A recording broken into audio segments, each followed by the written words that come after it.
very warm welcome. I am Roisin Garland and you're watching Firstpost. In the next few minutes, I get you the top 40 updates from around the world, only here on Fast and Factual. Let's get started. We begin with the latest news from Asia. Chinese President Xi Jinping arrives in Cambodia for the last leg of his three-nation Southeast Asia tour that began earlier this week. The visit follows stops in Vietnam and Malaysia as China seeks to strengthen regional trade ties amid the impact of tariffs imposed by US President Donald Trump. Malaysian Prime Minister Anwar Ibrahim is set to meet Myanmar's junta chief in Bangkok later in the day to discuss extending a ceasefire in Myanmar.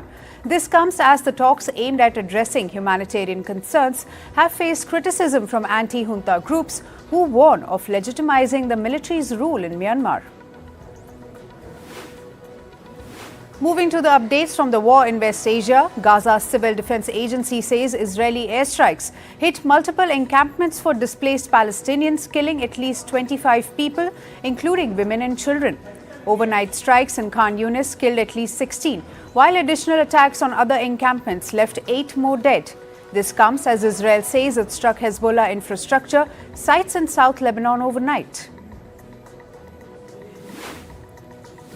Shifting attention to the war in Europe, a Russian mass drone attack on the southeastern Ukrainian city of Dnipro killed 3 people, including a child, and injured 30 others. The attack also damaged around a dozen apartment blocks and caused several fires, which have since been extinguished. This comes despite calls by President Donald Trump for a ceasefire to halt more than 3 years of fighting. Meanwhile, French President Emmanuel Macron will be meeting US Secretary of State Marco Rubio in Paris today to discuss crafting a Ukraine ceasefire. This comes as Washington and Europe seek common ground on ending the conflict. Top Ukrainian officials, including President Zelensky's chief of staff, are also in Paris to hold talks with the US and the EU delegations. Turning to the United States, Italy's Prime Minister Giorgia Meloni is set to meet President Donald Trump later today. This comes amid a tense trade standoff between the US and the European Union over tariffs. After her meeting with Trump, Meloni is expected to fly back to Rome just in time to host Vice President J.D. Vance, who is visiting Italy from April 18th. President Trump's administration warns Harvard University it may lose the right to enroll foreign students if it does not meet demands to share information on certain visa holders by the end of April. This comes as the administration expands its review of Harvard, freezing $2.3 billion in funding, terminating federal grants, and moving to revoke the university's tax-exempt status. Meanwhile, California files a lawsuit to block President Trump's sweeping tariffs, arguing that the president has abused his powers and caused financial harm to the state and the nation. California seeks a federal court order to prevent enforcement of the tariffs, which it argues threaten the state's ports, agriculture exports, and job markets.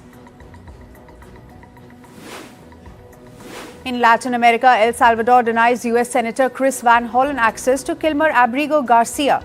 Garcia is a Salvadorian national who was wrongly deported from the US and held in high-security prison. El Salvador's vice president reportedly tells Van Hollen that Washington is paying to keep Abrigo Garcia in custody despite a US Supreme Court order calling for his return. And finally, in Africa, the foreign ministers of Nigeria and Niger hold talks in Niamey on cross-border security, terrorism, and economic cooperation. The meeting comes amid tension since Niger's 2023 coup, with Nigeria renewing calls for the release of ousted President Mohamed Bazoum. The ministers also discussed joint infrastructure projects, including the Kano-Maradi Railway and the Trans-Saharan gas pipeline. In climate news, Mahagul, a rural town in Colombia, has once again found itself underwater after the Cauca River swelled due to heavy rainfall. Over 1,000 families have been affected as flood waters submerged homes and streets. Locals now navigate using makeshift wooden bridges. Thick dust clouds blanketed the skyline of Dubai, slashing visibility and blanketing cars and buildings in a gritty haze. The UAE's National Centre of Meteorology warned residents to stay indoors, labeling air quality harmful across much of the country. The sandstorm wasn't just a local phenomenon. It swept across the Middle East, hitting Iran, Iraq, Saudi Arabia and more.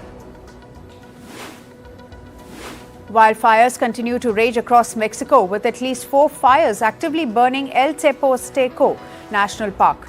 The park has seen intense fire activity following the country's hottest February since 1953. Over 600 emergency responders and 2 helicopters have been deployed to control the blazes, while local volunteers are also lending support. Authorities report 114 active wildfires across 23 of Mexico's 32 states. The Trump administration is proposing a controversial rollback of protections under the Endangered Species Act. The proposal of harm would remove the definition of SA rules. It is a key provision that has prevented many developments harmful at risk animals. The change would give federal agencies more leeway in approving industrial projects on public land, including oil drilling and mining, without having to account for habitat degradation. A new study paints a sweltering picture of Britain's housing crisis, revealing that 80% of homes now overheat during summer. This is 4 times more than a decade ago. While the UK homes historically designed to trap heat for the long cold winters, the same architecture is proving disastrous during record-breaking summer heat waves. And now on to business and tech news. US Federal Reserve Chair Jerome Powell says the central bank will wait for more data before making any changes to interest rates. This comes as he warns that President Trump's tariff policies could drive up inflation, weaken the labor market in the US. Powell adds that ongoing trade uncertainty is slowing economic growth and adding to market volatility. The World Trade Organization cuts its global trade forecasts, now expecting a 0.2% decline in merchandise trade this year. This as the WTO warns that US tariffs and spillover effects could trigger the sharpest slump since the COVID-19 pandemic. It also raises alarm over US-China trade decoupling, saying long-term global GDP could shrink by up to 7%. Tesla registrations in California fall by 15% in the first quarter. This comes as backlash against billionaire Elon Musk intensifies.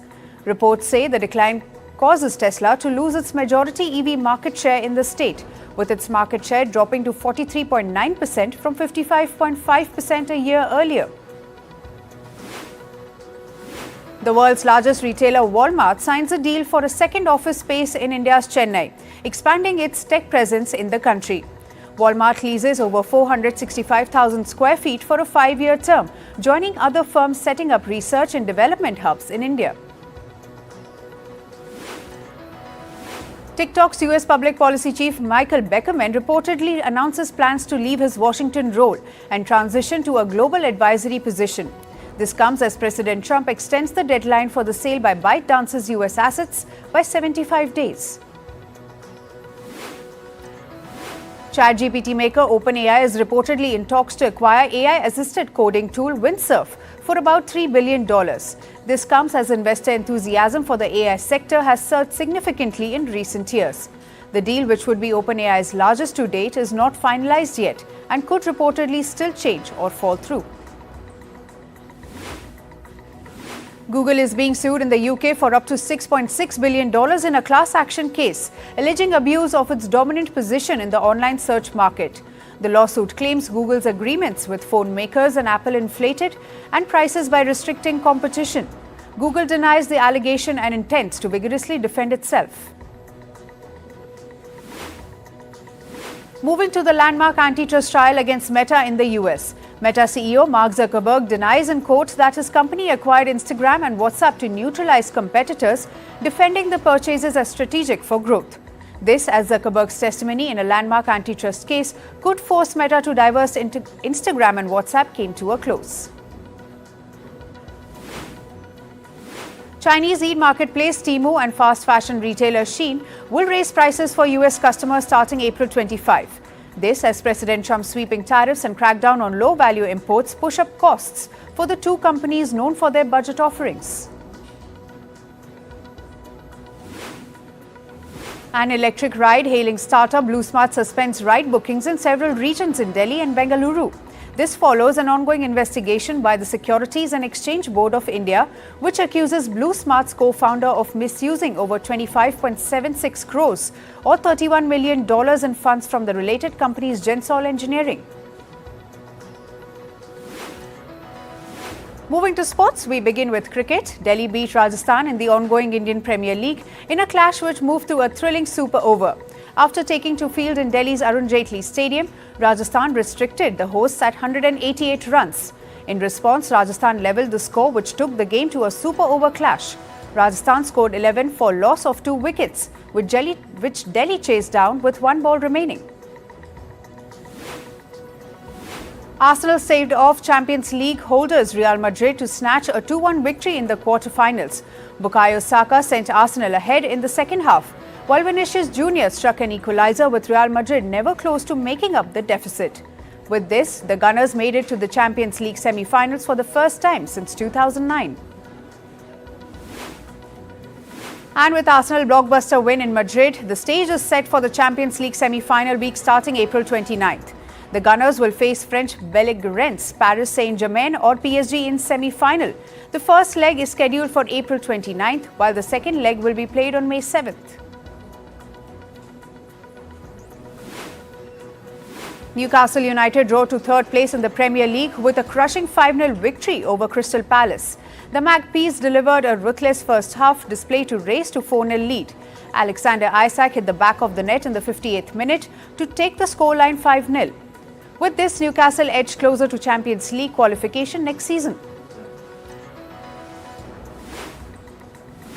In tennis, men's world number 16 Stefanos Tsitsipas advanced to the second round of Barcelona Open. The Greek star beat his American rival Sebastian Corda 7-6, 6-4 in their round of 16 clash.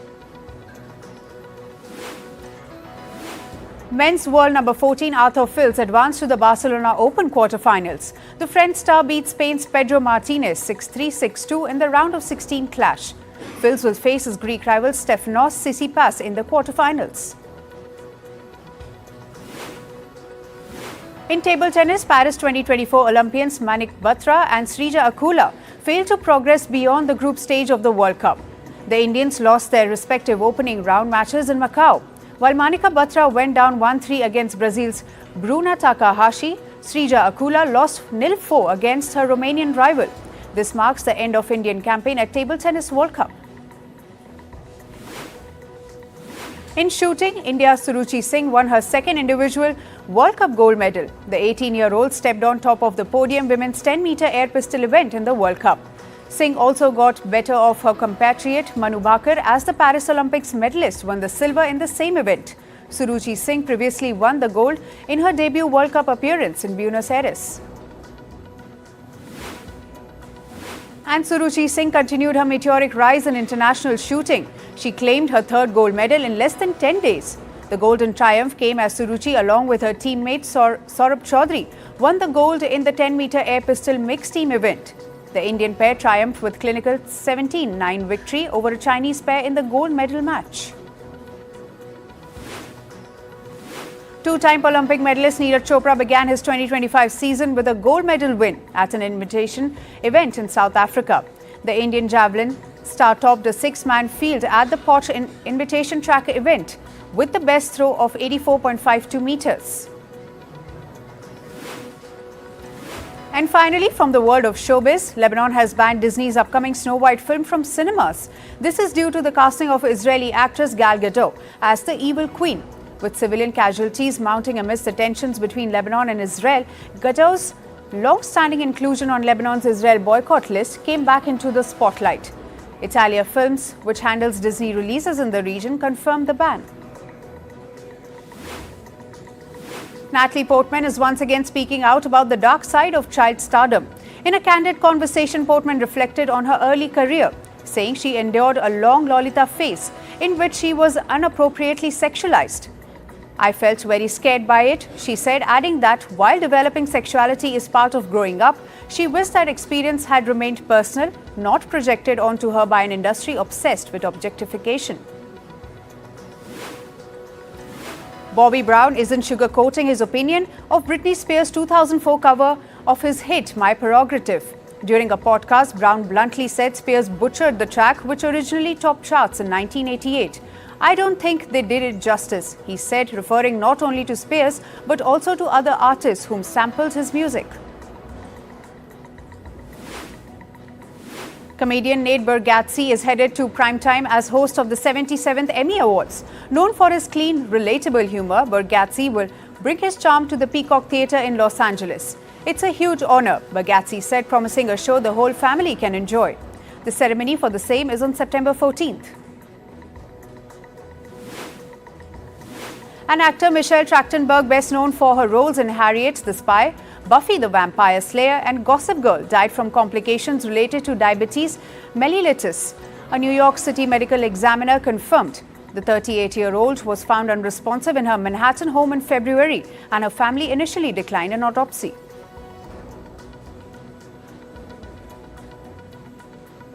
That's all for today. Thank you for joining us. I am Gushin Galan and we'll see you right back here tomorrow. Stay informed and stay tuned.